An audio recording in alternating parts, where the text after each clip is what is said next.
It's all about humanity. About humanity.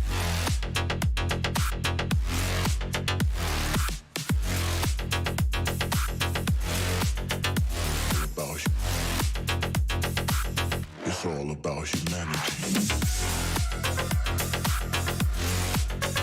About humanity.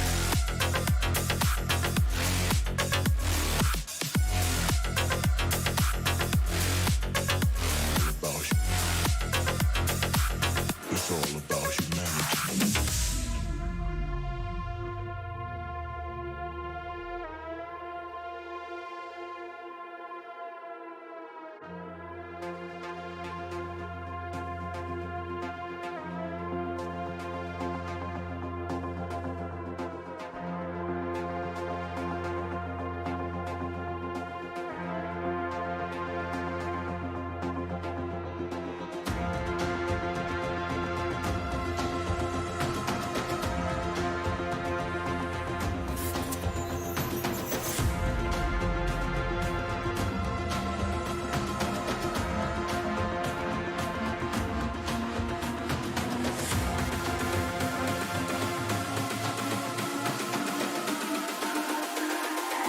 It's all about humanity. About humanity.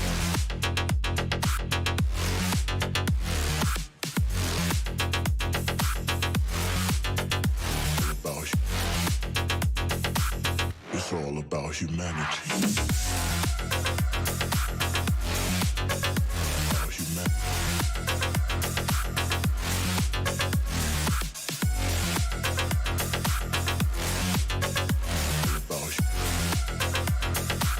It's all about humanity.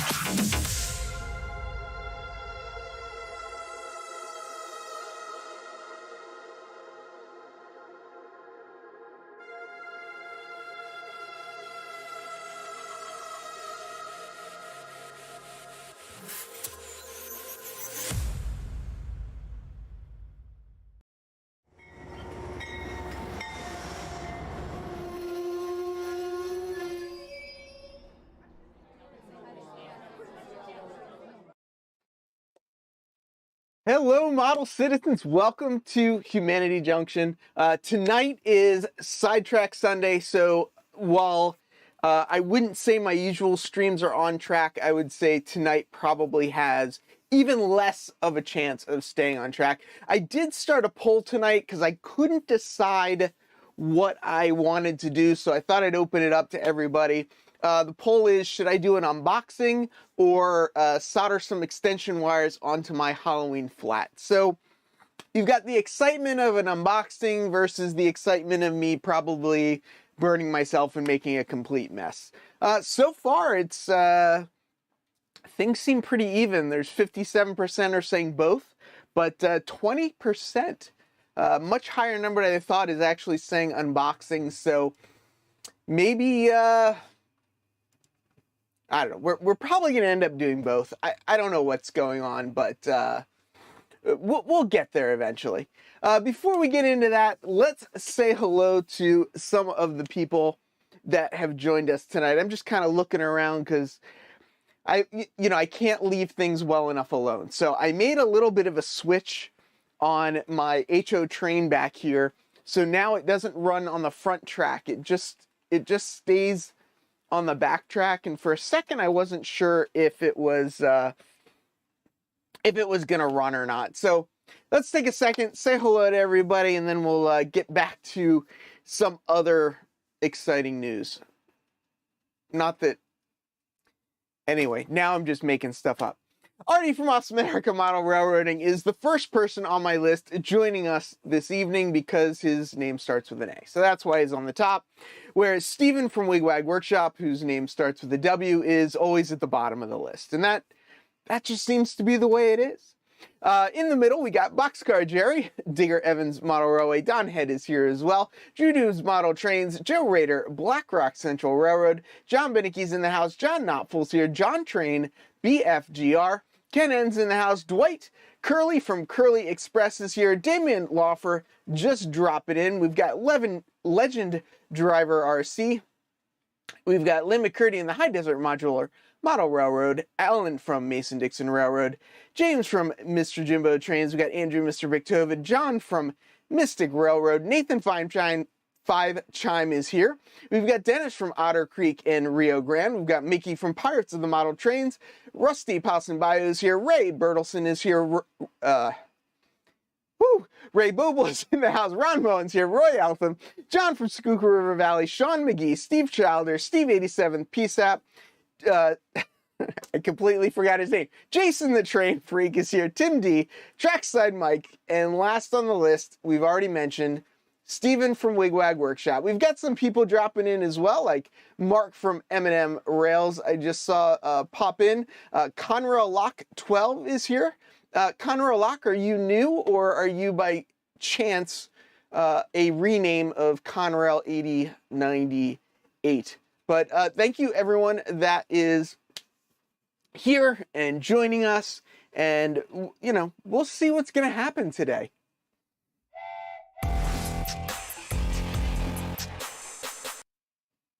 I did have 2 super chats come in. We've got Mr. Pectovid contributing to the Humanity Fund. And if I can get this to scroll up, which it doesn't seem to be scrolling up any farther. Ray, sorry I can't bring up your comment, Ray, before we even started tonight. Ray Bertelson also gave a super chat. Thank you so much for that. Much appreciated. Much appreciated. Apparently I'm in trouble. So I'm guessing that is Conrail 8098. Solder the box. That is what some people have suggested, that what might be coming out of the box is the solder. Not completely true. This is bothering me because it's cutting my head off. So let's tip that up a tiny bit. Digger says he turned in because the thumbnail was showing a beautiful dog. Where's the dog? Was it a trick to lure in the audience? What do you think, Digger? Yeah, it was just because I had absolutely no idea what I was going to do tonight. But I do know what I'm going to do. Wait, what? Thomas, you don't live in Texas. I don't know why Thomas is saying hello from Texas. He's not from Texas. It was a trap to get people in here. The good news is I do know what I'm going to be doing on Tuesday. This box right here is going to be what we're going to do on Tuesday. So you'll kind of have to come and see what it is, but it's going to involve some soldering and unscrewing things and doing some various projects. So don't miss Tuesday night. I think it could be an adventure. Hopefully it'll go well. We'll find out. Ray Bobo mentioning Timonium Train Show is 5 days out. I actually just bought my Amtrak tickets. I'm going to take Amtrak down from New York City down to Baltimore on Friday, and then I'll be at the show on Saturday, and then I think we're going to the B&O Museum. Not really sure. Not really sure what we're doing Sunday yet, but it's going to be a weekend of stuff. Ray is organizing it / not organizing it, so hopefully by the time Friday, Saturday rolls around, maybe we'll know what's going to happen. So yeah. So Ray, I did buy that ticket that I said I was going to buy, so I'll stay in touch. But yes, soldering and screwing things is what that is going to involve. So there, lots of exciting things. One thing is I do want to mention, Mini Prince is doing a mini build contest, and I did actually get another set of mini prints, and these are Halloween related items that I am looking forward to digging into, and I am hopefully going to enter this contest if I can get my stuff together. And I've got a whole pile of Halloween stuff, and that's actually if I get to the soldering tonight, which I should get to the soldering tonight, that's what I'm going to solder up, is some wire extensions onto the stuff so that I can work on this little contest thing with mini print. So yeah, check that out.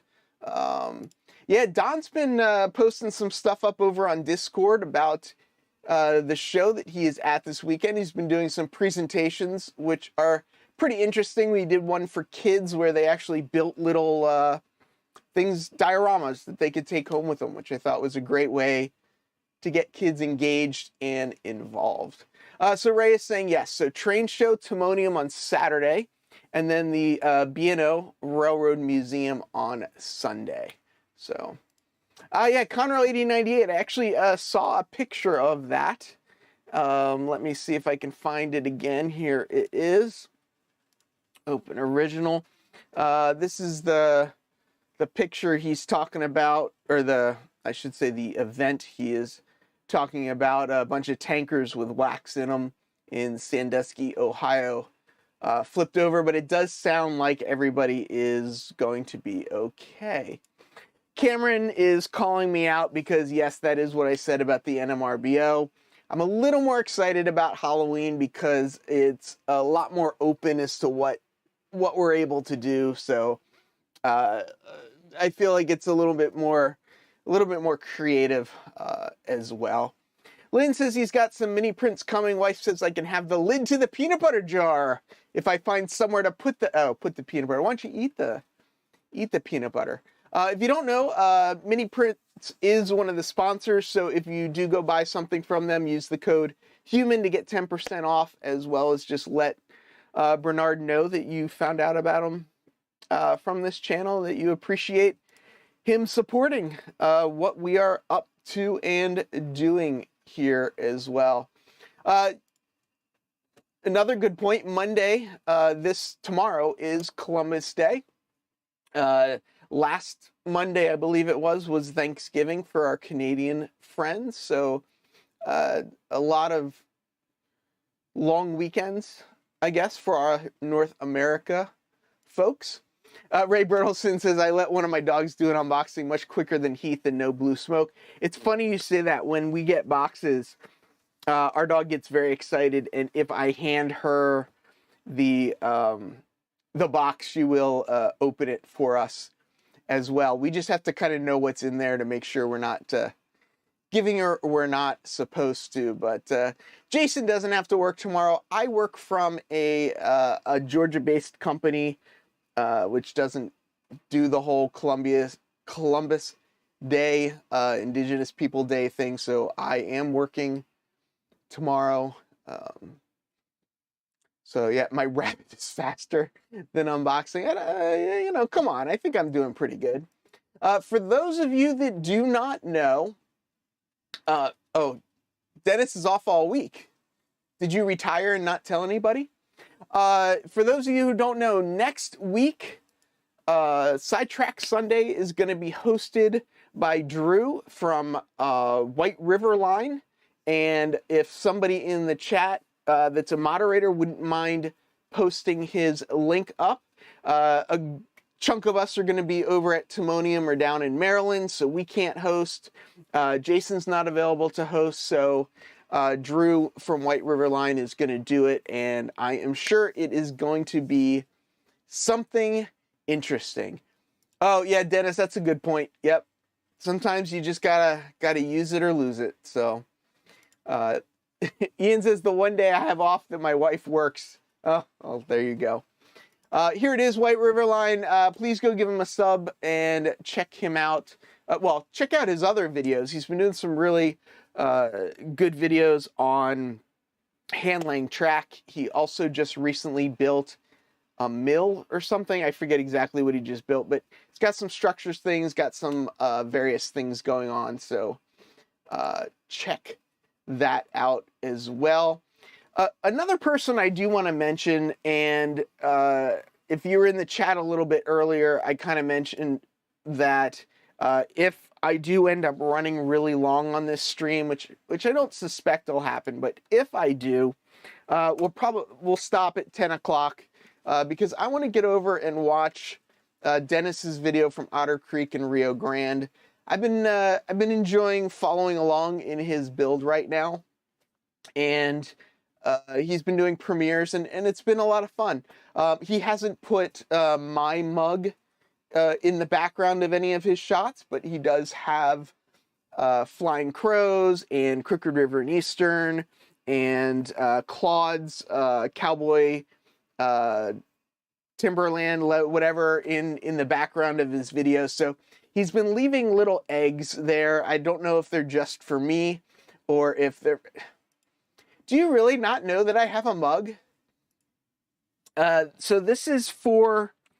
There is about 650,000 ways to find my merch store. But yes, one option to go to my merch store is just through my website, which is humancity.org. And you can scroll down. I actually have a new logo. If you're not following me on Facebook, YouTube, Discord, or various places, I have a new logo for the layout back there, Riverside Transfer, so I got that. There should be mugs. Here's a Blame Heath mug, Model Citizen mug, Human City Junction mug, and then I've got these other sort of weird mugs on here as well. You can get to it through here. You can get to it if you go onto my YouTube channel. You can click on my shop on YouTube. There's actually, for those that don't know, let's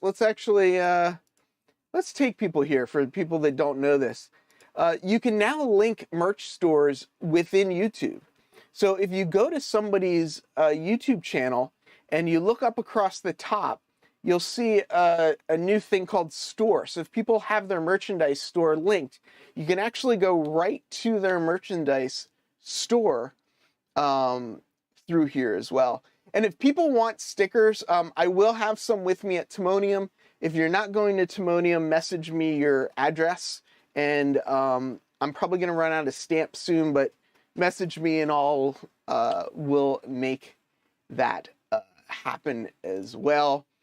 Digger says that's the thumbnail. Yeah, I definitely did the dog for the thumbnail, suckering people in, try and grab them out of there. One thing I wanted to do, though, I did give a little bit of a shout out to Dennis tonight. And my moderators are probably going to kill me for doing this, but we've got, let's see, well, there we go, 54 people, 23 likes. So if you've already given a thumbs up, I don't know why I'm putting that caveat on it. If you've already given a thumbs up, if you want to recommend a channel, who is, how do I say that? So I check out a bunch of different YouTube channels, and some, though, like, they get to kind of that point in my list where I'm kind of like, oh, like, they posted a new video, like, I want to watch that. So I'm curious if people want to post in the chat, what are some channels, and don't post the links, just post the channel names, and moderators will pull them out and post up as many links as they can.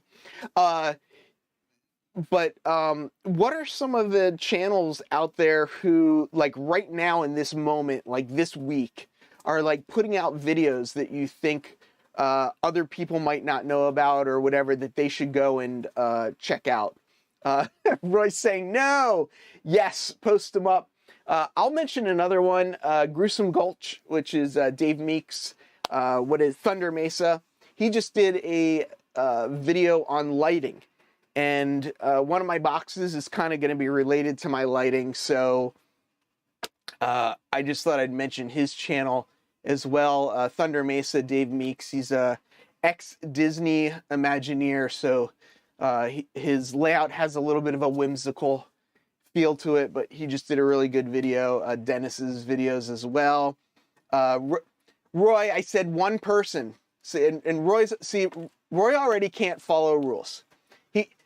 Roy didn't want me to do this at all, and then he breaks the rules and he lists two people. So we got Mike Pfeiffer, Tom Placier, Don Head is saying Boomer Dioramas. A lot of his videos right now have been more philosophical, I guess you can say, which have been kind of interesting. John Arthur from Dennis. Ian from Lehigh River Subdivision says The Train Seekers. Alan says check out Top Railroad. Let's see. Oh, Just for Fun Trains, who is Thomas from Split Rock, is referring to, is it Martin? I am so sorry that I'm forgetting your name right now, but I believe it's Martin. He's down in Mexico or South America doing train channels in Spanish, or interviews and stuff like that in Spanish, which I think is really good. Roy's starting to post up from links for some people. Here's Thunder Mesa.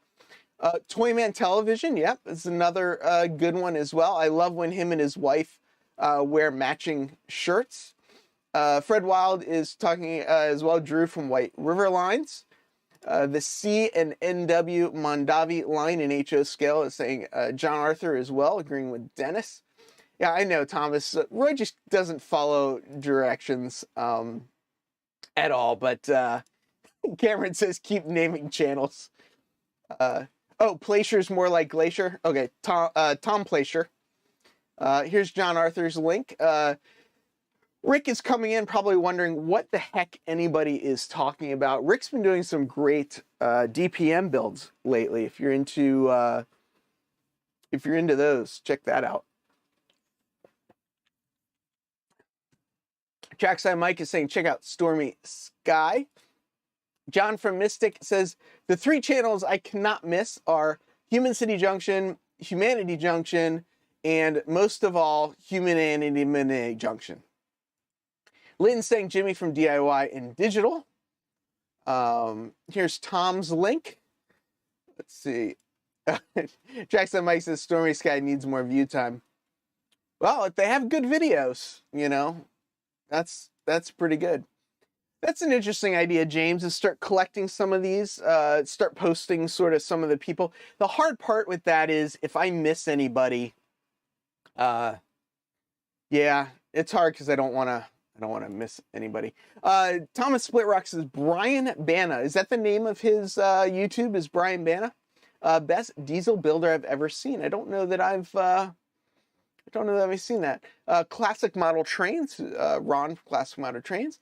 New York Trains Chaser from Dave BNSF. SoCal Scale Models is definitely doing some good stuff.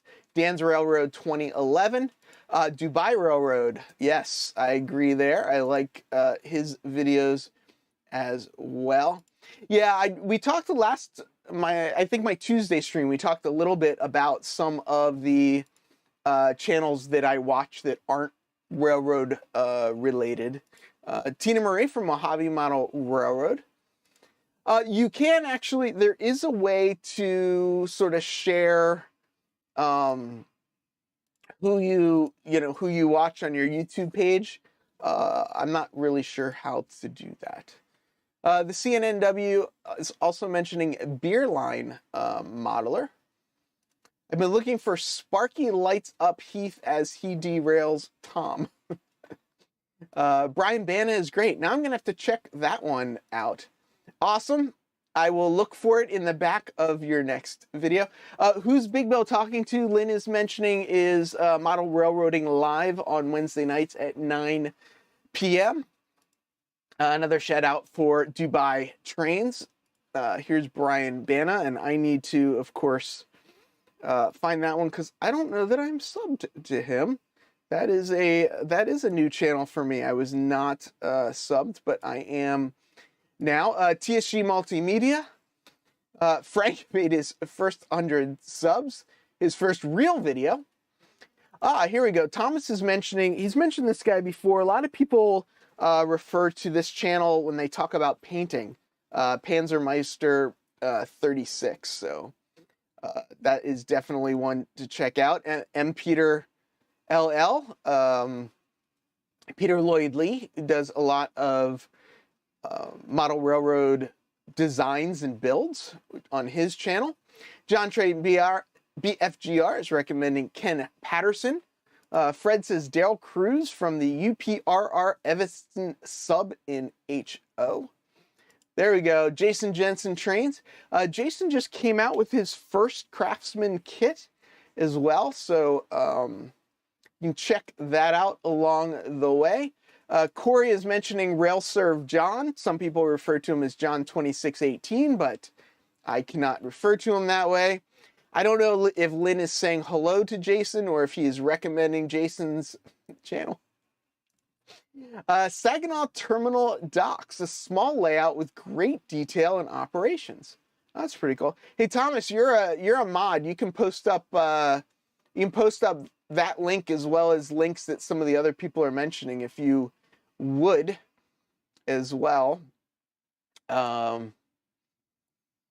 Awesome America's talking about an event him and Creepy went to. Here's Panzer's link. Here's Jason's trains. Non-model route, yeah, Boily Hobby Time is great. Night Shift, Sammy Model Bow, Studs and Studios, agree. Bill, check it in. How you doing, Bill? Here's Night Shift.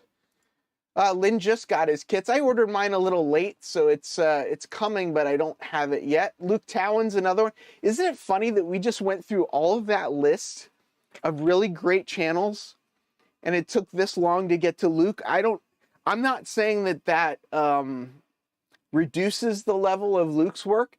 I just think there is so much really good content out there these days that I just think it's really amazing that yeah, there's so much good content these days. I think a lot of people are doing a really good job out there. So keep some of that stuff going. I am going to attempt to take a drink of my water as things scroll by. And I am going to try and figure out, why don't I'll grab another box.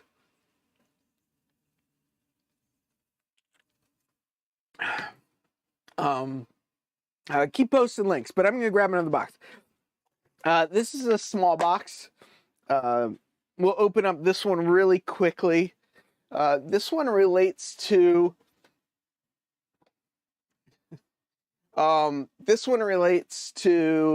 this HO stuff that's running behind me back here.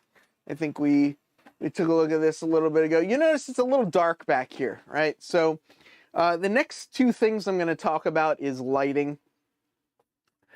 I believe that lighting is very important on a railroad. And there are two ways I'm kind of going to be handling this. The one way I'm going to be handling it is through... I need to put this camera on manual. Anyway, two ways I'm going to be handling it are one with the general lighting, which is basically what you see right now. It's just the lighting that's just, you know, kind of lighting the overall look. But then the other thing that I want to start doing more is adding, oh yeah, BA rail system's good too. Bunch of good suggestions coming out. Some of those mentions are kind of obvious choices, but some people don't know about them. Boomer, I forget who it was, but someone was saying they had no idea who Boomer was. So, you know, it's pretty good, but yeah. Jim's Trains and Stuff is leaving YouTube. I don't know that I know Jim's Trains and Stuff. But yeah, yeah, YouTube's an interesting place. That's for sure. Do I know Jim's Trains and Stuff? Now I'm curious. Now you're making me look it up. Jim's Trains and Stuff. Oh, I wasn't subscribed to him. Let's see. Tunnel repair. Well, I'm going to subscribe to him. Hopefully he won't leave. We'll find out. Lighting.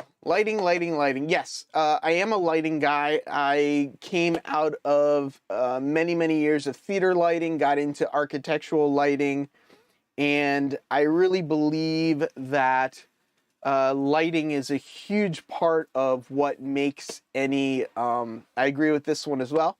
Lighting is a huge part of what makes any experience, any sort of like feeling. I feel like a lot of that is related to the lighting.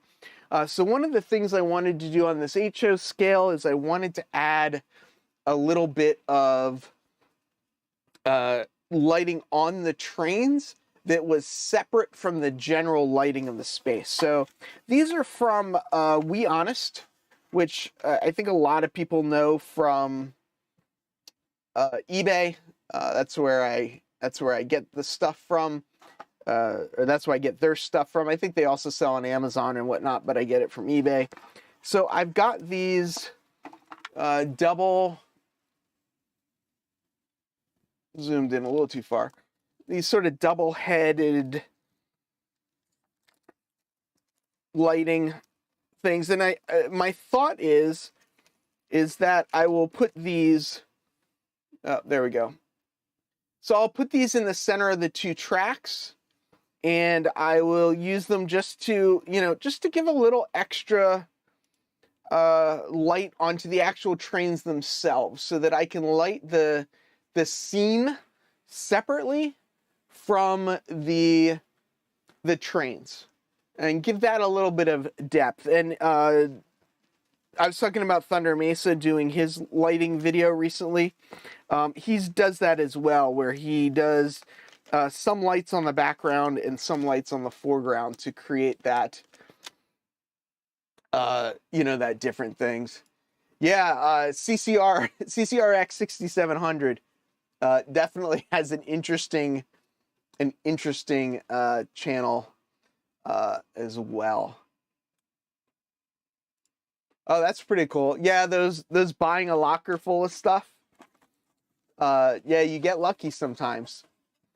Sean says, "Can I put a link in for those lights?" I sure can. Give me a moment. Talk amongst yourselves. Have a drink. Do all kinds of stuff. Now it should take me 1 second. Here, let me. Here they are. So these are the HO00 scale version. They do have them in other scales, other quantities, other things like that as well. But these are the ones that I got as well. Yep, and I'm going to do my lighting, a lot of my lighting's either going to be on separate power supplies and or separate control. Some is going to be DCC controlled, some is just going to be on-off switch as well. But yeah, Joe says all of his lights are from them. Check out their power boards too. I'm not sure. I have like a crossing signal flasher from them and a couple other things as well. Corey, I'll be honest with you. These lights are probably cheap enough that you could buy them and set them up as non-working lights as well. But I do think even just having a, just turn them on at like a really low level, put in a really high, putting a really high resistor in them so they're just really low, I think makes a big difference. I didn't go to a USITT conference when I was in theater lighting, but I'm very well aware of them. But I didn't actually get to one of their events. While we're still talking about lighting stuff, I'll show another little piece of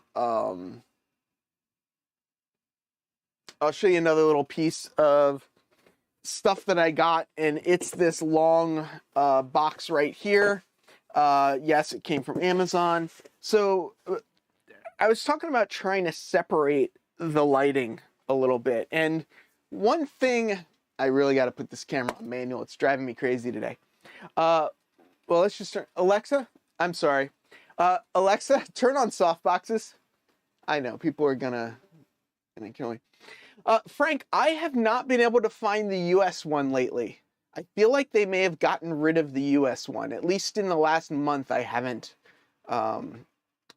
found it as well. Oh, interesting. A board takes in 12 and outputs 3. There you go. So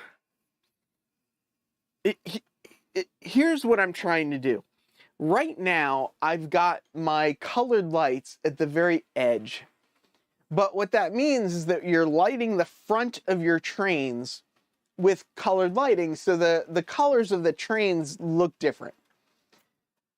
So what happens in theater is you light the background in the one color, so that as you're looking at the trains, you see the trains set on the background that's one color, but then you light the front of your trains with the appropriate color to make what you're lighting look good.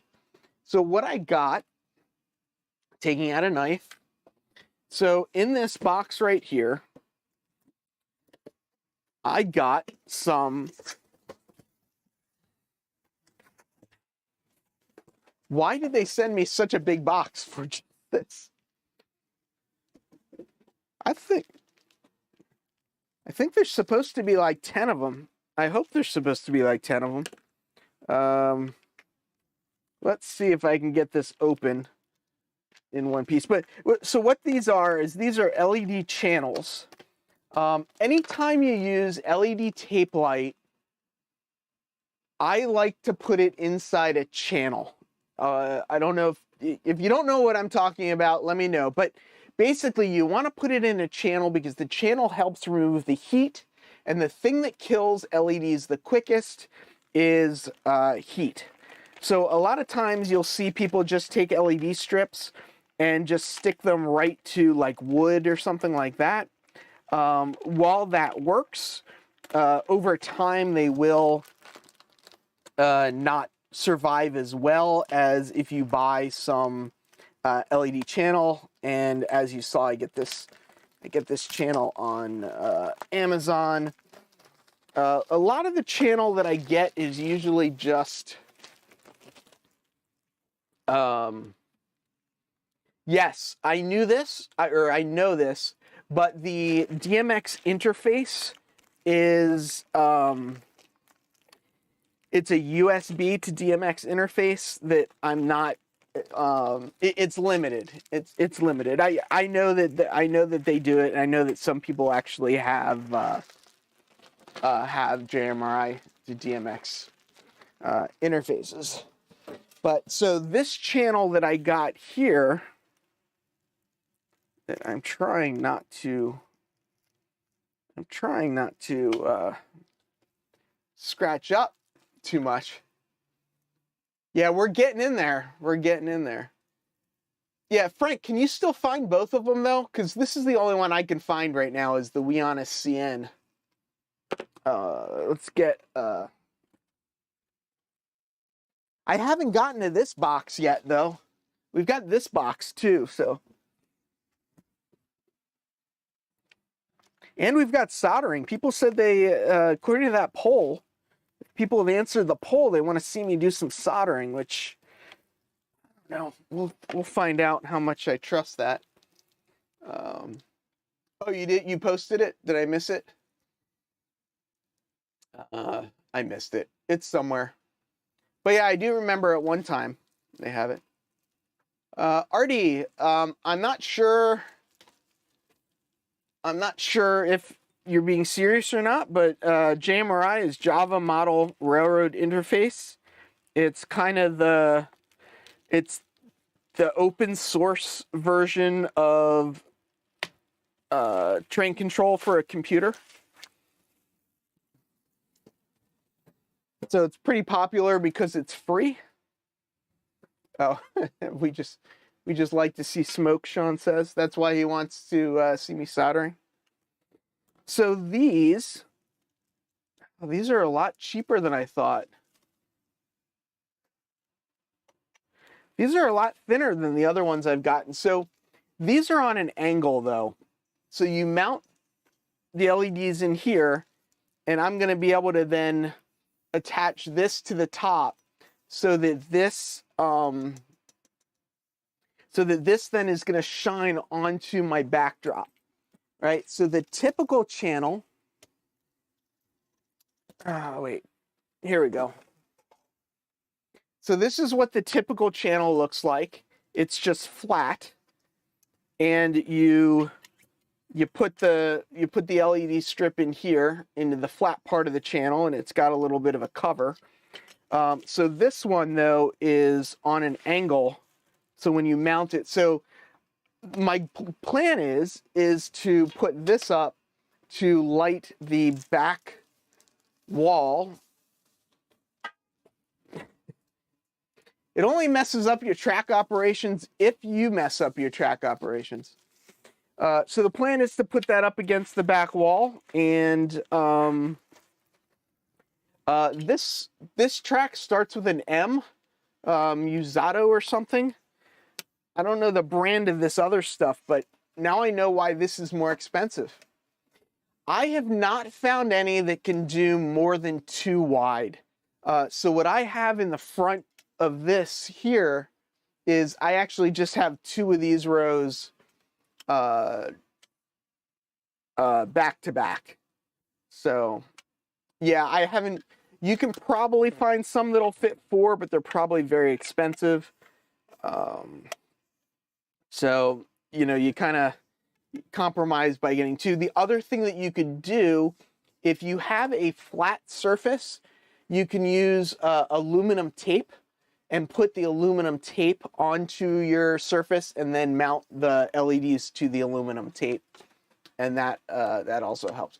John, my soldering is no better. Yes, Dave, these angled ones do also have these diffusers as well. So you can see here's the diffusers. They're pretty diffuse though. I don't know if I'm going to use them or not. I don't want to cut out too much of the light. So we'll see. We'll have to experiment with that as well. But yes, both sets of these have diffusers. They also come with little clips. I tend not to use some of the little clips, but they do have clips if you so desire. Yep. Oh, it's different than wire mold. Wire mold is plastic and it does not conduct electricity, and therefore it doesn't really conduct heat away from them.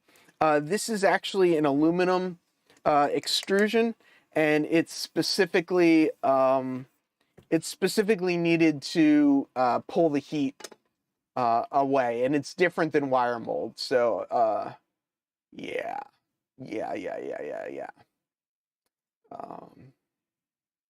But yeah, a lot of companies make this kind of stuff. So it's what's the difference between using this versus an LED tube? A lot of times LED tubes are more expensive. LED tubes will typically come in like 1 foot or 4 foot or 6 foot lengths, whereas this can be more continuous. But yeah, if you have the space, if you have enough distance for those LED tube fluorescent replacements, and you can do 2 rows of them offset, it's a great option. It's a really great option. I plan on putting RGB lighting in these as well, which a lot of times the LED replacement tubes does not. No, so the soldering that I'm planning on doing is I've got this for my Halloween setup, and I want to solder wire extensions onto this so that I can power these. So the soldering is going to be soldering these wires together and then soldering another wire to the end of it. So that's my question. Frank is saying, Heath, Frank, I'll do it later. I'm not going to get into that now. That's why they use plastic for double glazing. Aluminum could transfer heat inside and out. Plastic won't. Yes. Yes, you want these to be metal to act as a heat sink when you're using LED tape, because LED tape wants to be mounted on something that provides a heat sink. So yes. Is that making sense at all? Am I making sense? Am I not making sense? I'm probably not making any sense. I probably rarely make sense. It's probably just the way it kind of is. All right, so we got one more box.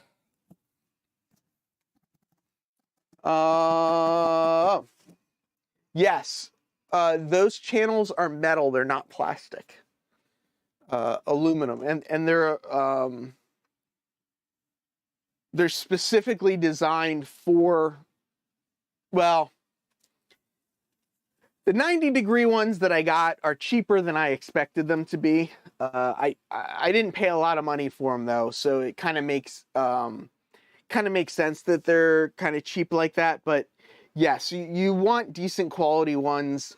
Helps pull the heat away, and various things like that. So we'll see. I'll mount those up. We'll see how well those work, and we'll go from there. This is actually not Halloween related. This is actually related to the trains that run up around the top of the room. Don't make sense, make pennies instead. Why does everyone think they're dinner plates? Wait, I thought we were doing an unsoldering and a reboxing. Yeah, maybe. We might have to rebox some stuff up, depending on how things go. I'm actually kind of surprised at these results. Aluminum angle is actually pretty expensive. It depends on the type of aluminum angle. If you get cheap aluminum angle, then yes, it's probably cheaper than these extrusions. But these extrusions, they sell so much of these right now that it's so cheap to get them on Amazon that it's almost worth just getting them. Should I do an unboxing or solder some extension wires on my Halloween flats or both? Both says 58% soldering, 22% unboxings, 18%. Digger's asking if we mean aluminium. I'm not sure who you're asking. It's funny you should ask this. How can I fit more stuff in that room? I'm trying to limit my purchases, but yet I keep coming up with excuses to get more projects. The latest project I bought most of the stuff for is all Halloween related because I'm kind of excited to do a little bit of a Halloween thing. This was not Halloween related. I didn't know this existed, what's in here. So when I saw this, it was a little bit more of an impulse buy than I would have liked, but I didn't know they existed. And I wasn't sure if I'd ever see them again. I know, isn't that weird to say?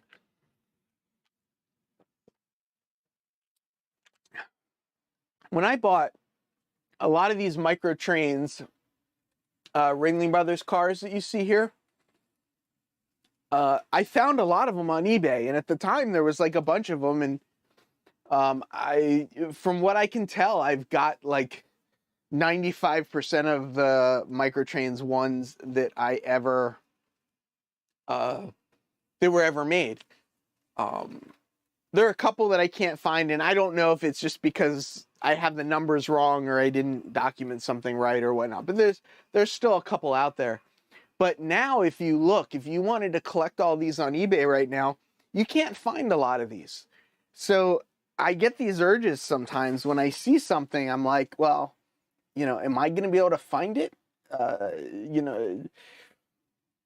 And sometimes I feel like, oh, I got to get it when I see it, even though like I look around this room and I go, I just don't have any room for it. But then I make the decision and I get it anyway. And, retail therapy a little bit. But Dennis, you don't go on until 10 o'clock. I got an hour and 10 minutes. And this is what it is, Mystic. I had no idea that what's in this box existed. So it's kind of, it's funny you asked that, Derek. We have little like storage rooms, not this big, but like little ones that don't have power and a lot of stuff like that. And I have like a real small one right now. So imagine sort of like a full height closet one. They've split a bunch in half. So I have like the top half of one. I've thought about trying to get like a full size one, but I kind of want to be closed in where like I want to be known that if I buy more stuff that I'm going to have to get rid of something in order to run the trains. And I feel like I'm very close to that balance right now where I need to be very careful and very deliberate with my purchases. So I don't want to buy anything that, I don't want to buy any, I don't need anything. I don't need anything. A lot of stuff sells out and doesn't seem to stay in production. My old unrun Spectrum and Plus engines from the 90s are no longer available. Yeah, and I do think, to some extent, I think the hobby is picking up and things, people sold stuff, I think, during the showstopper, and I think people are holding onto things as well. And this is true. They're trying to get you now with the pre-orders, where if you don't pre-order it, and agree to pay full retail price when you pre-order it, it's just not going to be available to you. So that's kind of yeah. Yeah. I actually have a shirt, and I might wear it to Timonium. I'm not sure yet what I'm going to wear down there. I may probably wear my logo just so people know, but I just got a shirt that says, I have too many trains, said no one ever. Like in big letters, it's I have too many trains. And then in little letters on the bottom, it says, said no one ever. And it's true. I mean, the kind of joke of, how many locomotives do you have? And the answer is not enough. I think is pretty standard. Yeah, I have pre-orders in for next year. I do.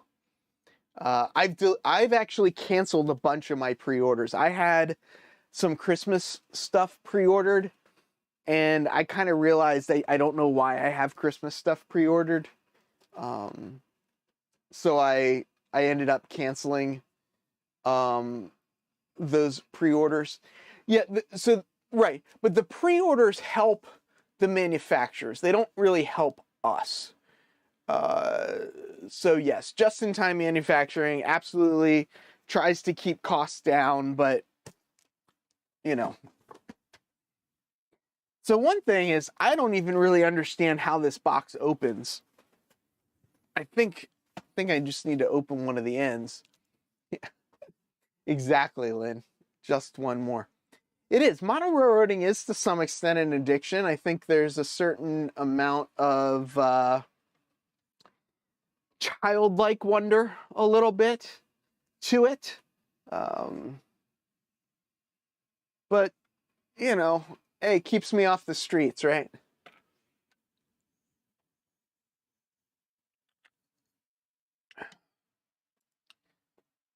And this is it as well, right? I mean, sometimes you just gotta get it when you see it. Dragon Ball, did you see Sparky out there? I believe he was at that show as well. Well, and exactly, Ray. Exactly. This is right now my main hobby, and it's where all my money goes. Yeah, right. Exactly. You don't need it, but yeah. Yeah. CNNW Mondavi line says, I'm modeling the 50s and need more of what was available 25 years ago, but everything coming up now is more modern. And searching for things on eBay Marketplace and sometimes get lucky. And that's, if you Thomas from Split Rock likes to say, if you want to save money in model railroading, stick to an era. Like stick to a railroad and stick to an era. Like narrow down what you're modeling, and that's the only way to do it. Steven says he's addicted to Craftsman kits. There you go. There's no Steven, if you need more Craftsman kits, go to Go to Amherst. There were tables and tables of Craftsman kits from all kinds of manufacturers as well. Mark was at Scranton as well. After seeing all the fun people had at Scranton, I'm going to Timonium, saving my money for that. But the Scranton show looked like a good show. Yeah, we thought this was a harmless hobby. I'd like to think too, and I know this is 100% wrong, but in some strange world in my head, I think, oh, like if I buy this, Bachmann train in 10 years ago, it'll still have some value, right? And I'll be able to sell it. I don't know. It's an idea. Split Rock says you can like all the trains, you just don't have to own all the trains. Yeah, Artie's too. Yep, narrow down at least to your areas. There should be some Craftsman vendors at the Timonium show. Good to know. Good to know. Yeah, it's tough to stick to an era. It is. Well, and that's why it's tough for me too, because I've sort of chosen this circus idea, this circus world, this sort of honoring the circus, and circus trains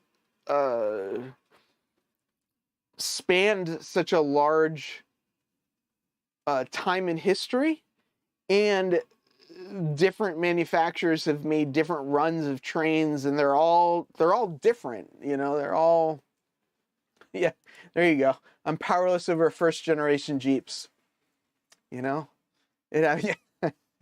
Lynn, that's about the era I'm modeling as well. Exactly. Right. And that's what's hard. Don's at least down to a 20-year span and only a dozen railroads. So, I guess that's good. Yeah. This is true. The lack of circuses traveling by train is definitely going to help. Although this Bachmann set that I've got running on this HO scale just came out, and there are 3 more cars being released in December. So that's another reason I want to go to Scranton, is just to visit Dunder Mifflin and pick up some putting some paper. But I'm putting in my scale track, and now I'm finding all my mistakes I made the first time. Absolutely. Well, so here's my theory on a lot of this, right? Like, a lot of people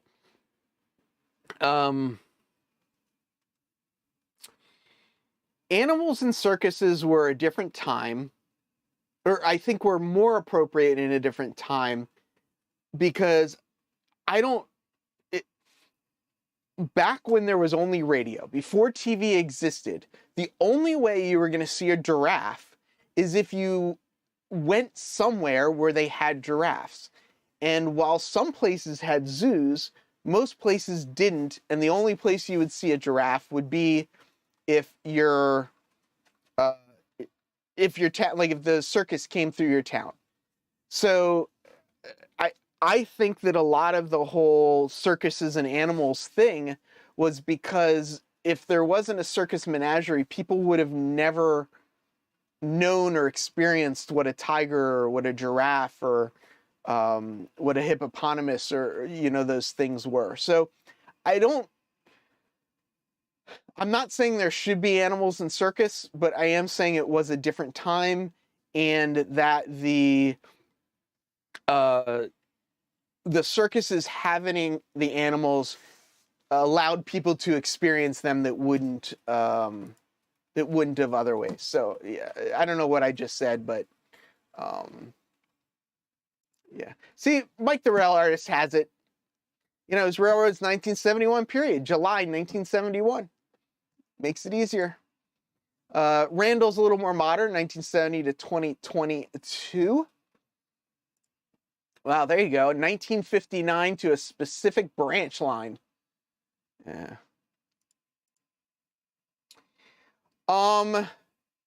So what I'm saying is that now that there is TV and internet, you can go to where the animals are, film the animals in a non-intrusive way, and bring that back to people.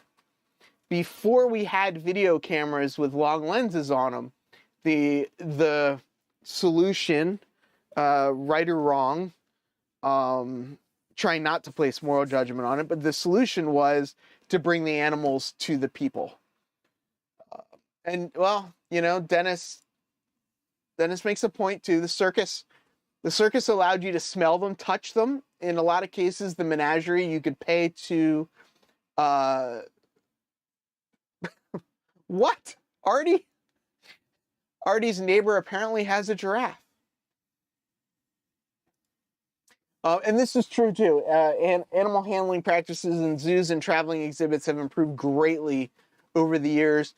Zoos as well, you go to like San Diego Zoo or a lot of these more modern zoos that have natural habitats for the animals to be in, which, you know, is good. A lot of animals have gone extinct because of some of the things humans have done. So our exploration through zoos and through what circuses originally did, bringing recognition to animals. You know, her name is Karen. Karen the giraffe. If your locomotive wasn't in your area that specific day, you can't run it. A couple people talk about that where they run like a specific day at like I think even Dave Meeks talks about his railroad has a specific time of day, so the lighting is based on a specific time of day as well. CNNW says I can watch Big Boy 4014 on video, but nothing prepared me for the feeling of standing next to it. And yeah. Yep. Yeah. Yep. Yeah, Dennis. Electronics are tough right now. It's tough to get some electronics. They just they're not as readily available as they used to. Before I get to opening this, I do want to just take a moment and thank all the people that are and have supported the channel. I've already mentioned the mini prints contest that they have coming up. Mini Prints is one of the sponsors of the channel, as well as PTF Designs, which is this guy right here who made this that I'm going to wire up once I finish this unboxing, as well as Iron Planet Hobbies, which I got the track. I got my turnout motors, my alpha meter, my throttles, all that kind of stuff from Iron Planet Hobbies have been great supporters, as well as all the people that contribute through YouTube memberships and Patreon memberships. So I really appreciate it. I'll be back in 1 second to open this box. It's all about humanity. About humanity.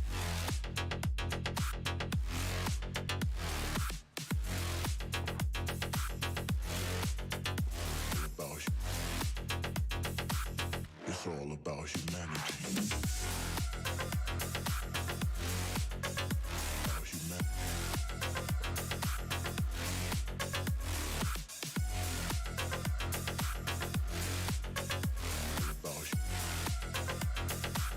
It's all about humanity.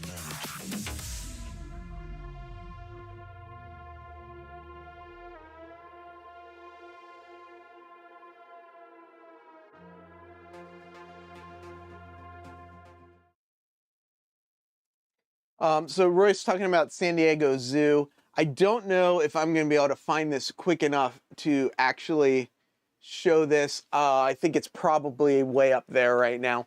I actually have a car, I think it's from the 80s. I went to the San Diego Zoo and got a boxcar from them. So that's one of my early collection pieces was from the San Diego Zoo. Yeah, Derek, right? I mean, being able to stand next to a bear, even if it was a stuffed bear, gives you a perspective on humanity. That's for sure. That is for sure. Yeah, Artie, I've had a good experience with them. And if you scroll back, you can see I posted, or whatever their email address. You could always email the guy as well and just ask him if you have any questions. Probably if you want to buy in larger quantities or anything like that, they can probably help you out as well. Yeah, the Natural History Museum, I don't know. I used to like it as a kid, but I feel like all of their exhibits are almost the same as when I was a kid. I do like some of the newer sciencey stuff, but yeah, some of the animal stuff. Yes, most animals do stink.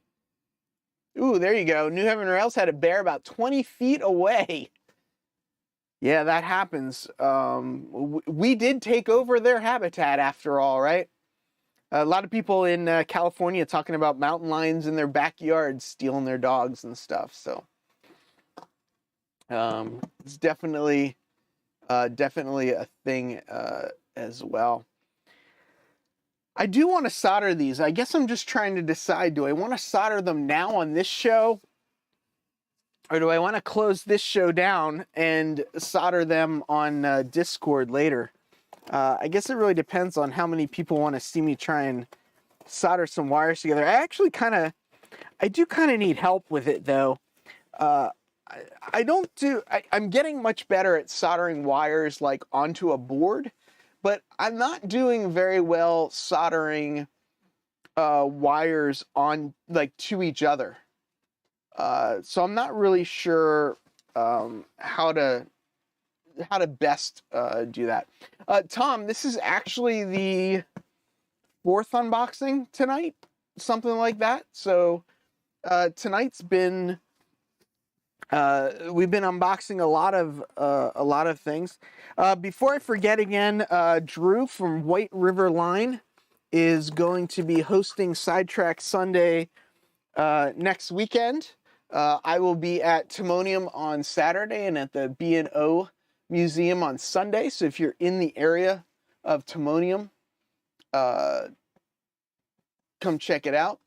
Yeah, so, and this is like, what tools though? This is, I don't know what tools I need. I've got the helping hands, I've got clips, I got things. My problem is when I touch the wire to get the heat into the wire, it moves the wires. And then when you move the soldering iron back, the wires then come apart. So Timonium is in Maryland. I don't know where. Timonium is near Ray.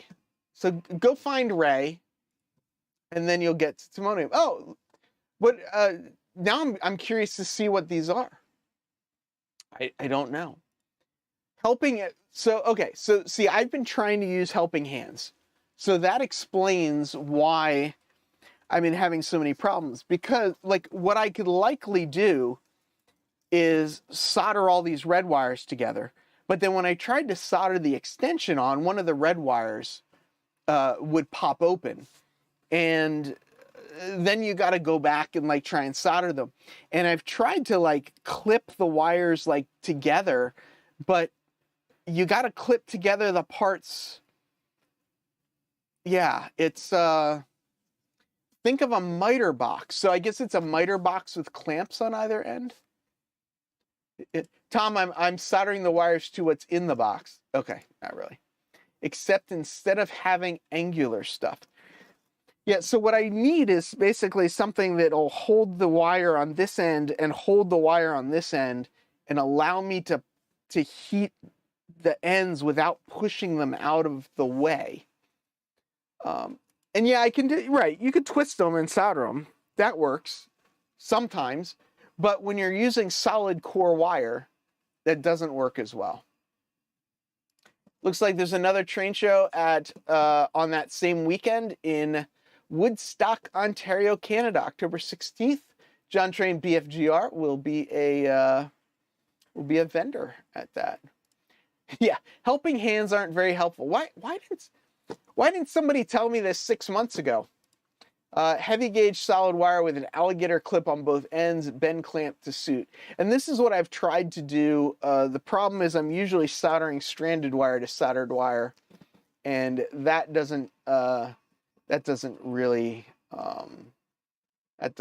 help. But Sean says this box isn't going to open itself. I think Sean is probably correct on that. Yeah. And yes, if I'm doing stranded to stranded, I twist it together. If it's solid to stranded, doesn't work as well, but kind of works. Tinning the wires do definitely help, but once you tin the stranded wire, I find it makes it harder to then twist it onto the other wire. So let's open this up. I'll pull out the soldering station, and maybe some of the people in chat can help teach me how to solder a couple wires together, and maybe people will learn from it. See, Roy says I never twist wire. And so the other reason I don't like twisting the wires is when you twist the wires, you can't twist the wires before tinning, because then all you're doing is soldering them together. The other reason I don't like twisting the wires is because it makes it thicker. And the whole point of soldering wires end to end is to get a thin connection. If I wasn't worried about a thin connection, then I would just use a wire nut or something like that. Dennis, I still have 48 minutes and 30 seconds. So you just sit back and hold on. If you don't know, I'm kind of joking. Dennis has a premiere coming out at 10 o'clock. So I'm just giving him a hard time on that. But yeah, don't you do this at work, Keith? No, so I'm a project manager at work. I don't do any soldering at work. We have people that actually know what they're doing, that do soldering at work. I leave that to the professionals. I got a couple bags of air. I probably should have asked if anybody needed a bag of air before I just punched a hole in it. What I mean is make a heavy gauge wire clamp out of a heavy piece of wire with an alligator clip at each end. Yeah, so it's kind of like a helping hands, you're saying, right? I have electrical knowledge, I just can't solder. You can twist before tinning when adding a third wire later. Oh, yeah. I eventually need to try this thing. What thing? Wait, the thing that you're planning to 3D print me, you've never actually tried? Well, yeah, I had to get the packaging out of the way. I wonder if he robbed the bank. I wonder if you could. Oh, Artie's saying he's wondering. Artie, aren't you already in trouble with the law? I don't think you need to be. You of all people should not be joking about robbing anything. Thinking of something simpler. Got it. West Plains in October's display is currently going on now. Thursday, Friday, Saturday, and Sunday. You can't open boxes in a... Yeah, I can't solder. I can't do anything. You got to do early for the unboxing. Exactly.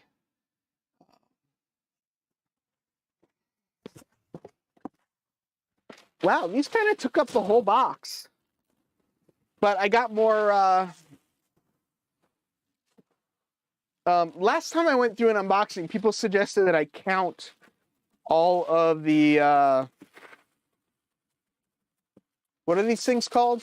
The poppy things. Yeah, see?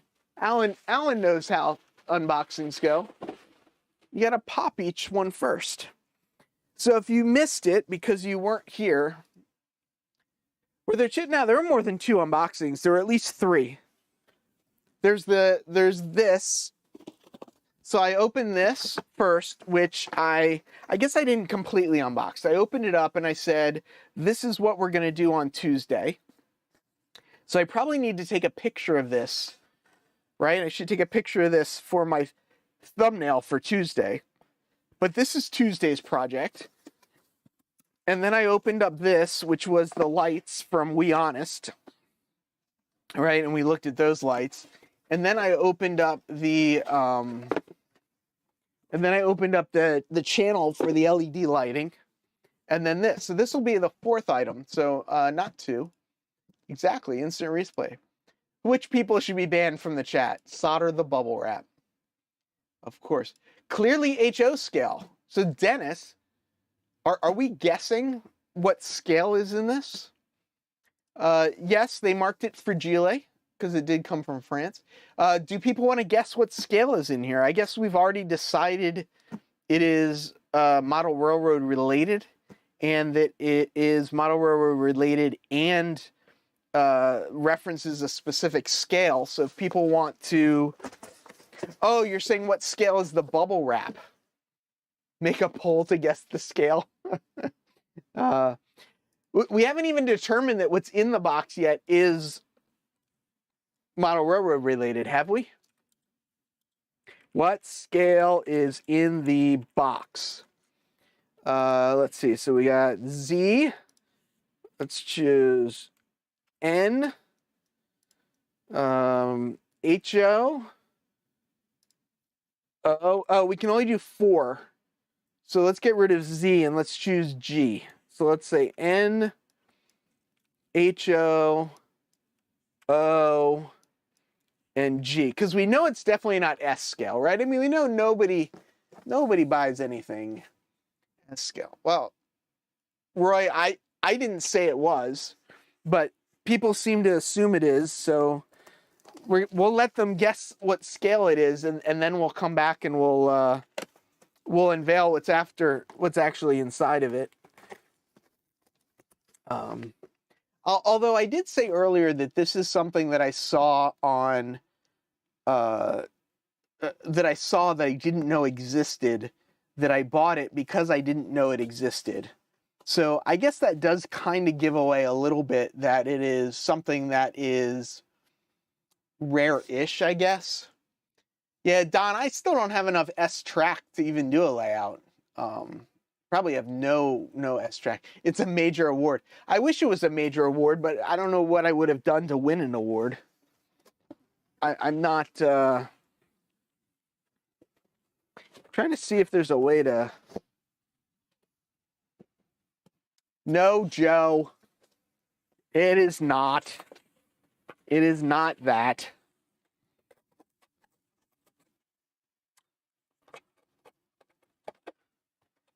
Now, of course, it would be funny if it actually was. Dennis, nobody gets me Christmas presents, so I generally don't open Christmas presents.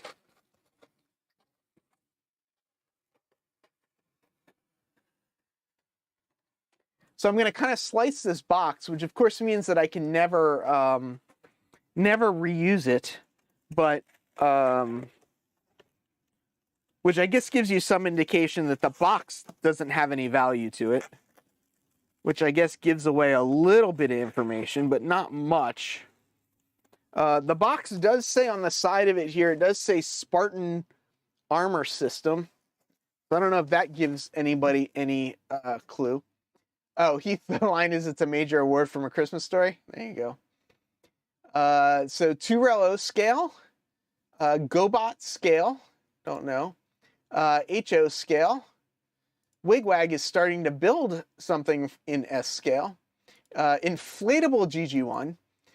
HO circus train. That's close, but no cigar. Yeah, it's another box. Well, that was fun. Just dropped my thing on my foot. There are other boxes inside of this box. It's not a wig, though. Gail says she'll send me a Christmas present as long as it's not a pointer. Yeah. Well, only the good boys get Christmas presents. That's why. I can reuse it with a lot of tape. That is true. That is true. I could tape it together. Probably be cheaper to just buy a box. The amount of tape I might need to to reclose this, I could just buy another box for the same price. So blood, people are guessing blood. No. Lego, no, it's not 1-to-1. The exact, yes, that's exactly what that was. The X-Acto shuffle, and there was no blood. So I don't have my safety sandals on. We're getting into winter time, so I'm wearing the slippers. So they are full toe. So if it would have went in the toe, I think I would have been okay. So these are not the usual safety shoes, but I am protecting my feet as well. Yeah, very similar dance moves. Yeah, nobody wants to see me dance. Exactly, safety slippers. My grandchild would open fast. Yeah, because your grandchild's a kid. He doesn't have as much patience as I have. It took me years to get to this point. So they're size 10, Tom. So one of the things that I got for Timonium, because I know we're in no rush to open this. One of the things I got from Timonium that I'm curious about, that I know I should probably test before Timonium, but I probably won't test before Timonium, is this is a little dual mic setup that connects into your iPhone. So I thought I would do a live stream from Timonium, but what a lot of people have complained about when I do a live stream is that they can hear me talk but can't hear the other person talk when I'm wearing headphones. Or if I don't wear the headphones, headphones with mic, then you can't really hear anybody because it picks up a lot of noise. So this little dual mic setup, you plug this little adapter in the end here. And then this should then connect to these microphones. And I have two of them. So my thought is I would just wear one for the whole time. And I would then put the other one on a stick or something, so that if I met somebody that I actually wanted to have a conversation with, I could, point the stick at them, and we can go from there. I have not tested these yet. This set was like $25 or something like that. So I don't know how good it can really be, but I figure it's going to be better. I feel like it's going to be a better solution than what I have been using, which is just my headphones. So I thought I'd give it a try.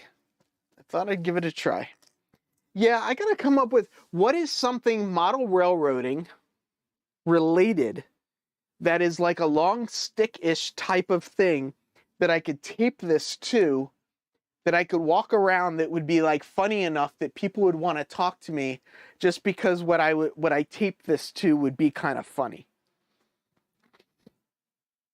I'm looking around trying to think like part of me is thinking I should tape it to a throttle or something. Oh, there you go. There you go. Thank you, Roy. I will find a piece of, here we go. So this is one of the turnouts that I have to bring. I don't have to. One of the turnouts I'm going to bring to Ray when I go down there. I could just clip the mic to the, oh, well, we can see the clip already works real well.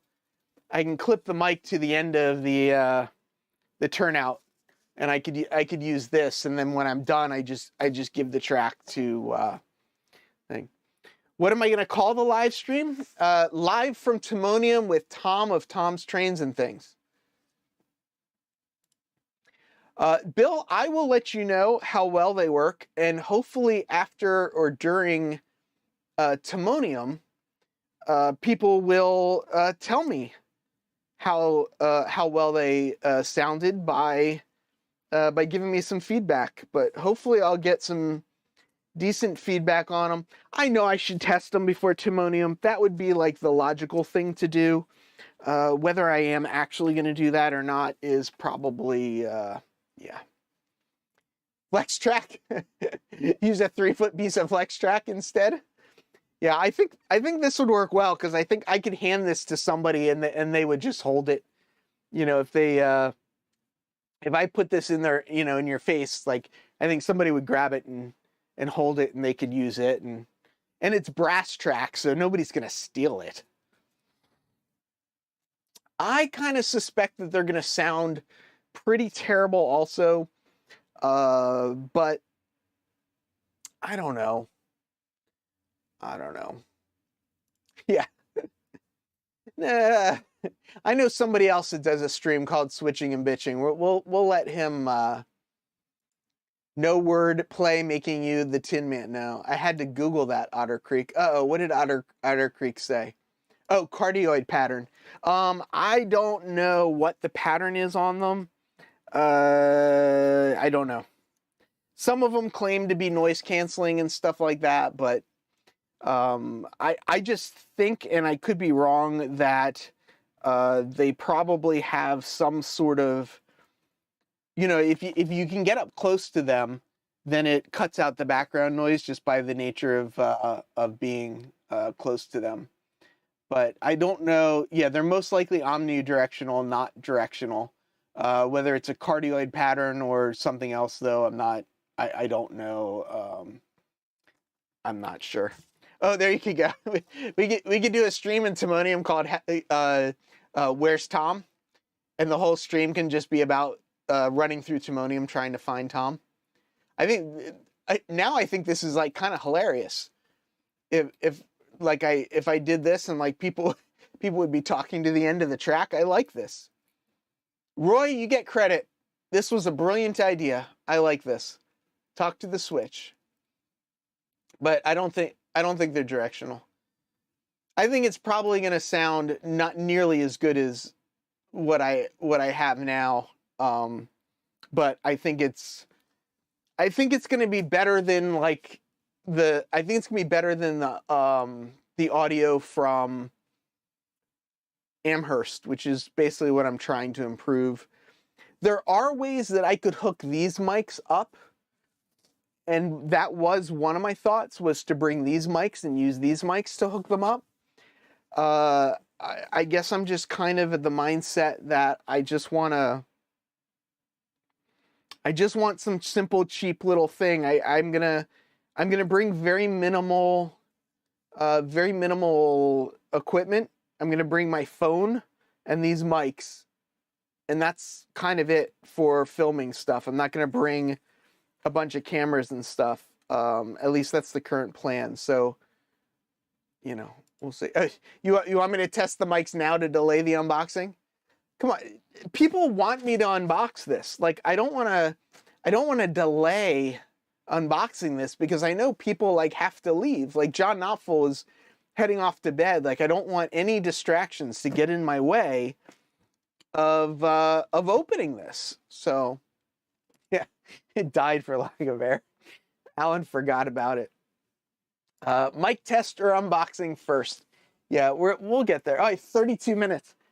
Yeah, I don't know that I'm gonna get to the I don't know if I'm gonna get to the soldering. I'm curious what people think about this idea. Can people see there's little pins here? And I'm using the pins to hold these in place.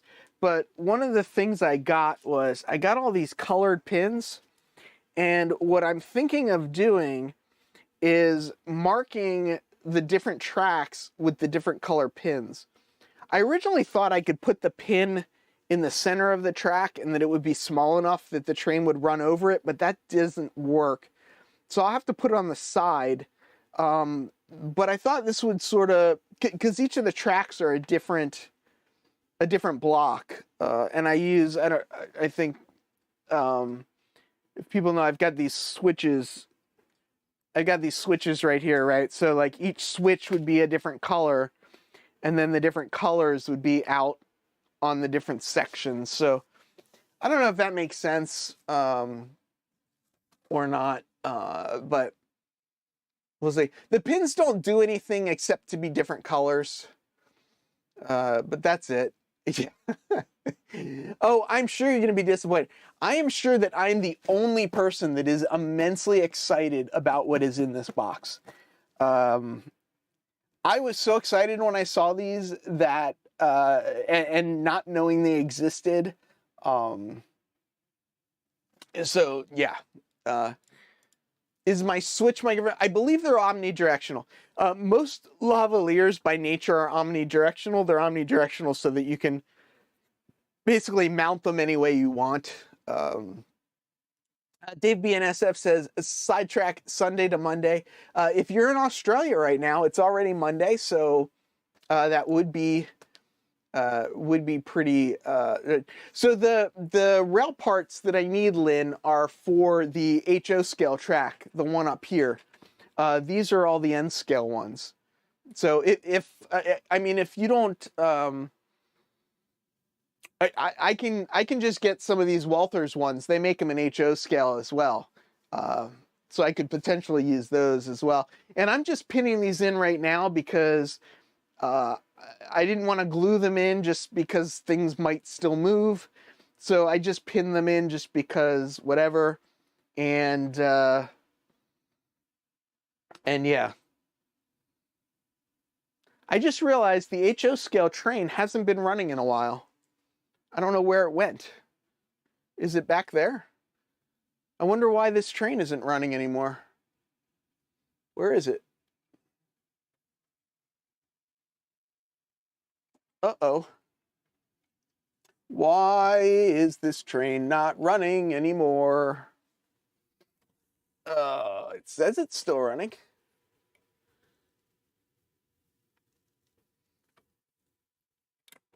Oh, that didn't sound good.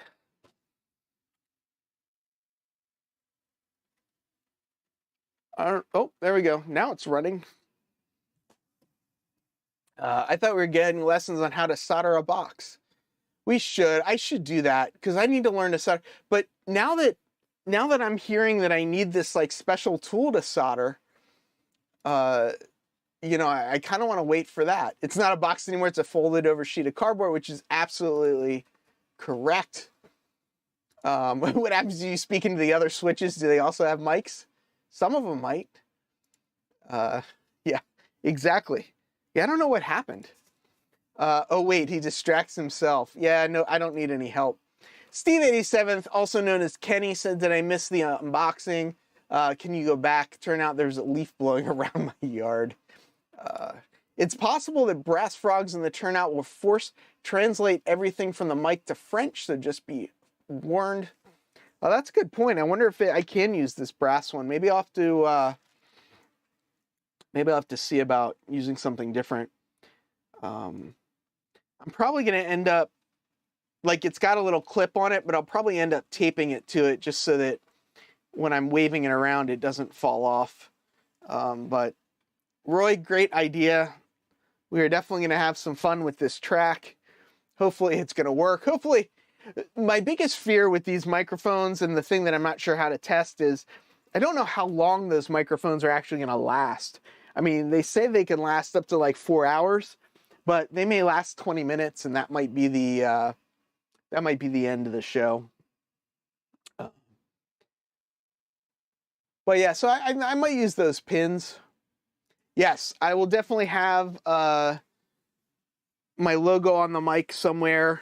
I don't know that I have any smaller stickers. I'll probably need to figure that out. But yeah, I mean, we'll definitely have it all set up. Will he open the box and say goodnight? Probably. 26 minutes left. Everyone is counting down. If you don't know what people are counting down for, they're counting down for Dennis's premiere that he's doing. For those of you that weren't here earlier, you can go back and see we did a little conversation about what are some of your favorite channels for right now. I do know that it changes over time, but yeah. Yes, they do get a lot of reverse hours, and I like the reverse hours because then it breaks them all in pretty good. Derek, that is very true. That is very true. Thank you, PK&W. I really do appreciate that as well. I do, if people don't know, I do have stickers. So I have different stickers. If you want to send me your address, I only have 3. Oh, that's the wrong one. What am I doing? This one. I've only got 3 stamps, 3 US stamps, and like 2 stamps to Canada. But if people want stickers, send me their address. I just made stickers up for the Riverside Transfer logo, and I've got the, kind of the green on the white background and then the white on the green background. But I do also have these as well, which are the Humanity Junction logos, and I'm running out of them. But in addition to the Humanity Junction, I've got some that say Model Citizen and some that say Blame Heath as well. So I've got a couple different stickers and stuff, and I'll probably bring these all to Timonium. So if you're going to be at Timonium, just grab me. I didn't order a lot of these because I didn't think people would be that interested in them, but I posted up on YouTube and Facebook, and people have been really interested in them. So I did actually already place another order for these. Actually, more for these, because I like this. I like this as well. The Blame Heath story, I don't have enough time to tell the Blame Heath story and still actually open this box. But long story short, I was on Tom's Trains and Things live stream in August of 2020. And then John from Schuylkill River Valley was supposed to be on Tom from Tom's Trains and Things stream the next week, but they were having some technical issues, and they finally got them resolved, and John was able to log in, and then I logged in and knocked them off because I thought I was trying to be helpful, but in the end I really actually caused more trouble. So Blame Heath was kind of born from that moment. I sort of say I use the Blame Heath kind of thing as I'm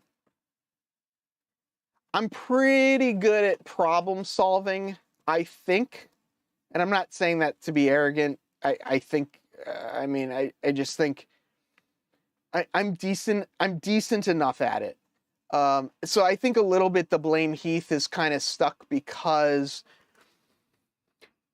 I am able to assess situations and hopefully help get to solutions. But we'll see. A lot of, except for soldering. I'm still learning. Well, and that's the other side of Blame Heath, right? The other side of Blame Heath is, now I got boxes falling on me. The other side of Blame Heath is that everything is about learning at the end of the day. And sometimes you just gotta jump in, and learn. Adam, send me an address and I will send him out. Alan, send me an address. I don't tend to keep. Oh, I meant small size decals. Yeah, I don't have any of those yet. I don't tend to keep people's addresses. So like, I know like I keep asking people like, oh, send me your address. And it's just that I don't tend to keep people's addresses. I don't feel like I want to be responsible for that. So, Bill, if you didn't get the memo about Riverside Transfer, I did post it to my Facebook page, which if you go to riversidetransfer.nyc, it'll forward you to the Facebook page for Riverside Transfer. But also, if you go to email.humancity.org, you can sign up for my weekly email. And new things like that I tend to post in the weekly email as well. And I do a weekly email that I send out right before my Tuesday show. Thomas says, in sports, Heath would be called for stalling. Yeah, and that's it, Dave, right? I just leaned into it. I thought it would be a really fun a fun sort of thing, and it's good. You jammed your finger at work? Oh, Adam, come on. Just tape the box back up and we can do it on Tuesday. No, Tuesday, this is Tuesday. Let's not get off track here, right? This is not Sidetrack Sunday. We gotta stay on track. Oh wait, it is Sidetrack Sunday. This is gonna be Tuesday's project. So if you're wondering what the plan is for Tuesday, this is it. This box right here is Tuesday's project. So, yeah. James left for 10 minutes. If people didn't realize, that's why we were waiting. We were waiting because James had left. Now that he's back, we can ramp things back up again and work on getting to the unboxing. But yeah, 2 minutes in the sin bin for delay of game. I like it. Alan will see me at Timoni. Awesome, Alan. I didn't realize you were driving down. Good to know. Wonder if he has his taxes done on time. I do not do my taxes. So, yeah, I don't do my taxes. Somebody call time and put a clock on Heath. So if you don't know, here, I think I've shown this before, but maybe not. So if people are wondering, this is basically what I look at when I'm doing a stream. So I have the chat is right here. This is what I click on. This is what I click on to bring up the messages on the bottom. That's my face camera that I look into, and then I've got a clock up top. So I try and keep track of the time. So hopefully, and I've got a little. I think it's a Star Wars thing. I'm not even a Star Wars guy. I don't even know, but I got it as a gift. It's a 3D printed thing that I got from Cameron at Caboose 121. I didn't know where to put it, so I put it there, and it's been sitting there ever since I got it. But yeah. Yeah, Tom, I'm curious, what does your thing look like? Because I mean, you have the camera and the chat as well, right? I mean, that's oh, it's the Mandalorian helmet. There you go. Of course, like everybody but me knows what it is.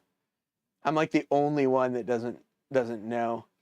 Let me so if people are curious, let me move this. If you want to see the whole view, so that's just the one view, right? And I've shown this before. I think people have seen this before. So I don't think there's anything new, but this is the whole view. The screen that I share is down there on the bottom left, where I have the mini prints thing. My OBS with the chat next to it is on the top screen up there, and then over on the right side, I have the YouTube chat here, and then I've got a Discord up right here because some people will send me messages on Discord, sometimes telling me that your stream has gone off the rails, and then I've got the two lights. Here's the overhead camera. You can see that camera there is this camera, just poking its way out of the top. But that's my setup.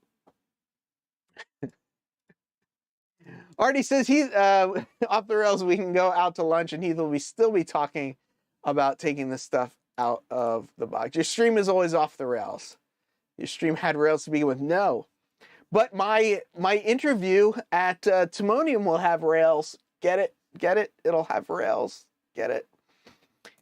Don says nice looking setup. Thank you. This setup probably took a year and a half to kind of figure out. It works for me. I don't have to. I didn't notice that Lynn did this. Your clock is off. It's only 6:41.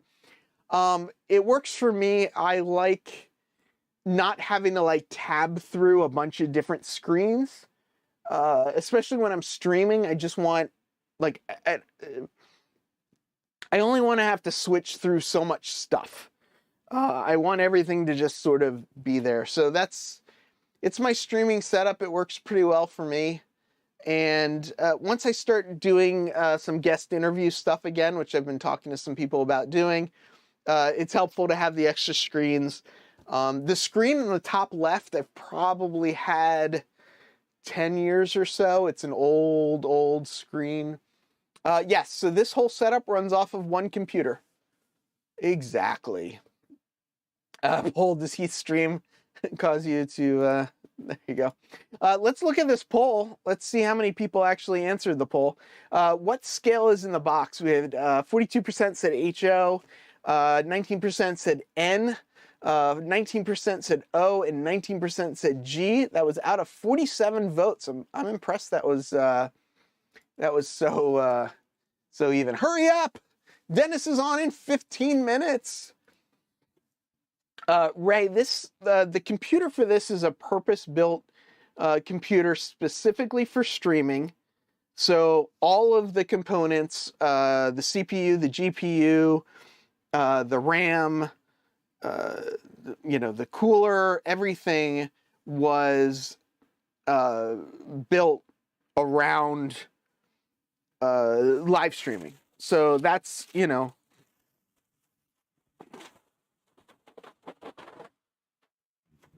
but yes, I mean, part of why it took so long to get to this point is because I was using, other computers and stuff. Okay, so do people see what it is now? I just realized this, you already lost me.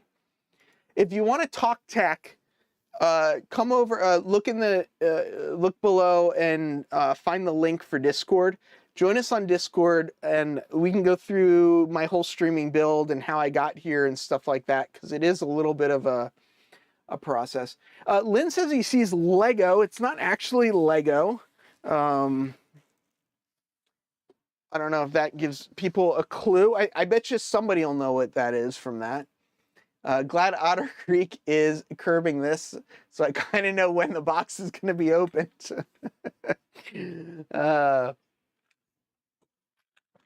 I need more water. My water's out. Let's see if I can get in here to get some water. Don't want to do an unboxing without a full thing of water, because unboxings are very tiring. They could you don't want to be parched while you're doing an unboxing. It's just not it just wouldn't be good to get too parched. Cool, more bubble wrap, yes. Nothing more boring than watching somebody stalling. I know, right? There we go. Nathan 5-Chime. He's got it. It is K-Line. And as I mentioned before, and they're not running right now, so they're not in a good spot. But you see that one train back there? That is a set of K-Line Ringling Brothers trains. It's not a jigsaw puzzle. It's not HO scale. Yeah, when I finished the unboxing. So it is K-Line, and it is related to, but not a part of that series. So my understanding of the way it happened is K-Line, yeah, Lynn, the good old days. So K-Line made this Ringling Brothers set, and it's my understanding that they got into some issues, so they stopped making the oh, I didn't see your K-Line. Sorry, Andy. Oh, I see. Andy did get it first. Okay. So my understanding is they stopped making the Ringling Brothers stuff, and then they started making what they called Circus Transport. And there's a pretty common amount of Circus Transport stuff. If you go on to eBay, you can see a bunch of Circus Transport cars. But I had found this one, yes, Bernard, you're a little late, but we already talked about this. So hopefully we'll get some more people to join. So Circus Transport made these cars, but they made, I found one that they made that was aluminum. And what I didn't know when I found the one is that there's actually a set of 4 of the aluminum cars. I only had 1. So when I saw this one, I figured I should jump on it because I had not seen this aluminum set before. So the set that's up here, is not aluminum. It's just kind of painted, but this is actually made out of aluminum. So this one I found, and I didn't have that one. I went and I searched through and made sure I didn't have it. And then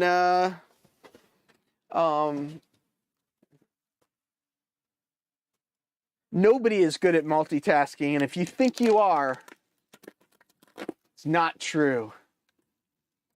Tom, yes, you won the ability to live stream on Monday night at 8 o'clock. Tom is the winner of a time slot for live streaming. So that is what Tom won. So this is another aluminum one. So I now have three out of the 4 of these aluminum guys, and I've got to figure out what the 4th one is. I think I've seen the 4th one online, but yeah. So these are sort of a newer generation of those guys. These guys up here, you can't really make it out. Those guys up there have like painted people in the windows. They're not like, the windows are just painted over. And if you look in at these guys, you can kind of make out there's an actual person sitting inside the train. So they're much yeah. I hear the 4th one will be at Sponium. I need to go through and figure out what is the 4th one, so I don't end up buying the same one twice, which is something that I do tend to do. So, but yeah, so these are a cool. I'm ahead of schedule. These are a cool set that I got to get up there, and I don't even know where it is. It might be, no, it's going to be over there. So the other aluminum one's up there somewhere, but I gotta get these running. I don't know. The O scale already goes halfway around the room, and I'm afraid if I add any more trains to it, I'll get a stringline derailment. So I don't think I can run all of these together. But these are brand new. I mean, you can see that this is the original plastic. So these were something I hadn't seen. They popped up on eBay, and I'm trying not to buy a bunch of stuff, and I ended up buying it. Nathan 5 says, don't get the lids mixed up. I've already got the lids mixed up. Let's see. This one says it's the sleeper number 63, which would be this one, I believe. But it does say sleeper 63, and then the other one will be something else. And the other one is, let's see. So one is the diner number 43, and the other one is the sleeper number 63. So I don't know which one's the diner and the sleeper, because they both look very similar. Actually, I think this one's probably the diner, because it looks like it's got some stuff in it. But I can pop it out of the box and take a look at one of the ends, and it'll show me the numbers. An actual person. Yes, there's an actual person inside the train that I can see. One thing I do want to do at some point is convert all these to LED. I would like to have that lower draw. The bulbs that are in them do get pretty hot, which is not ideal when you're running them with a line chief locomotive, because the power is just on at full. I'm not getting out of O scale. What I'm gonna do is, let's see, you can kind of make out, you see the orange Lionel boxes right there? I think I'm gonna sell off most of those.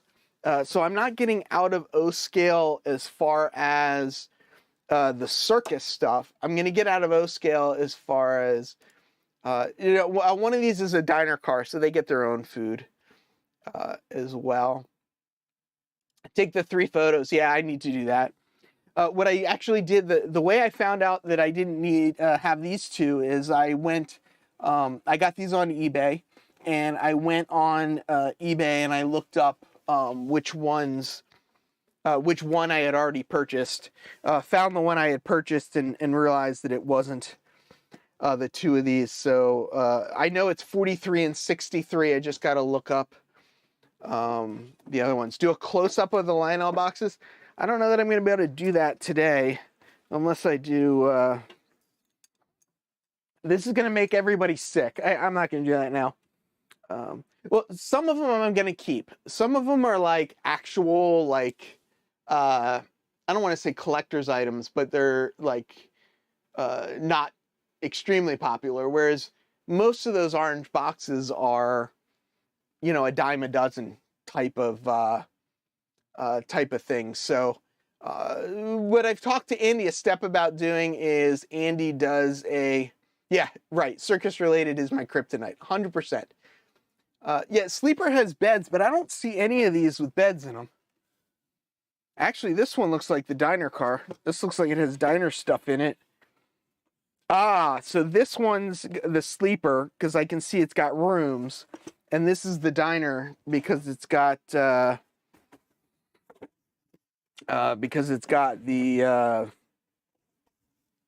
dining room stuff. You can actually see it through the things. When were these made? I don't know.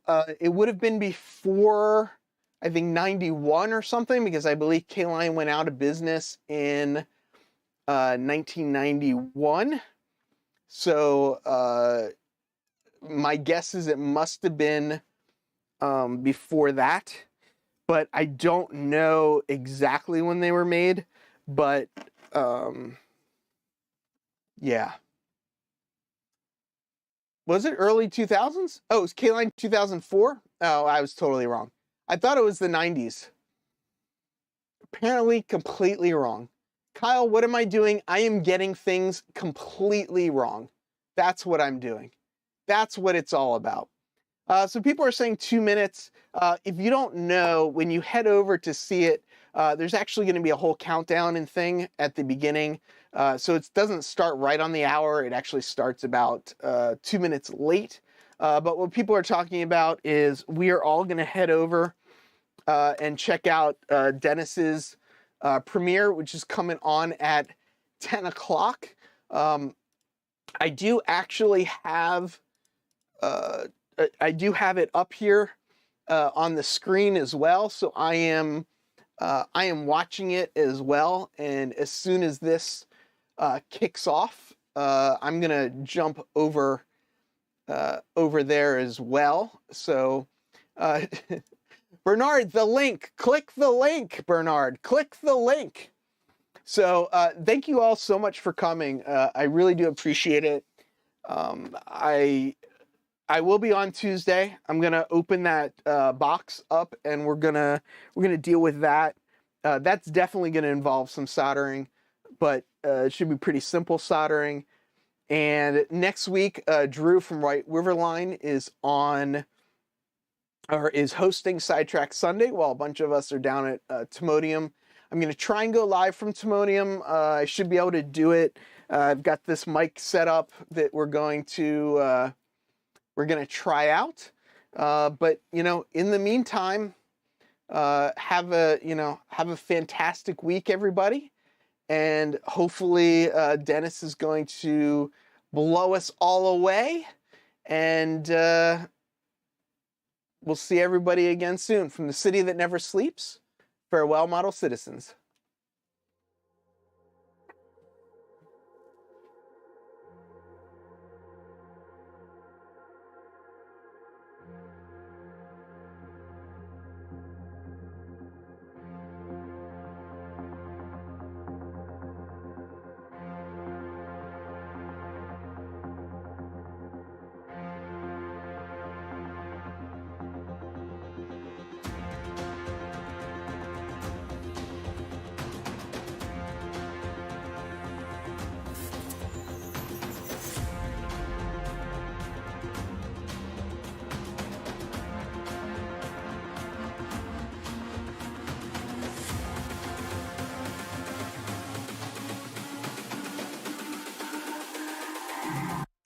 about humanity. About humanity.